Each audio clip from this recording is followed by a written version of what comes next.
والجائزة الأولى بمبلغ 2,000,000 ريال سعودي.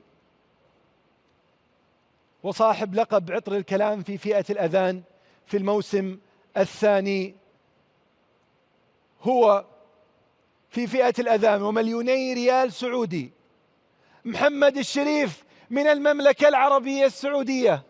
أذن محمد في روسيا والآن يفوز بلقب عطر الكلام في فئة الأذان.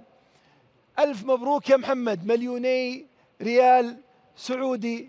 إذن أنت صاحب اللقب محمد، لقب المؤذنين في عطر الكلام. ودون أدنى شك لا ننسى الصوت العذب والرائع في المركز الثاني و1,000,000 ريال سعودي ضياء الدين. ألف مبروك أيضا لك المركز الثاني، كنت رائعا عذبا. محمد الشريف يحسمها، ضياء الدين المركز الثاني و1,000,000 ريال سعودي. ألف مبروك. إذن هو جائزة المركز الثاني وال1,000,000 ريال لضياء الدين من إندونيسيا. صوت عذب رائع لا يمكن أن ننساه.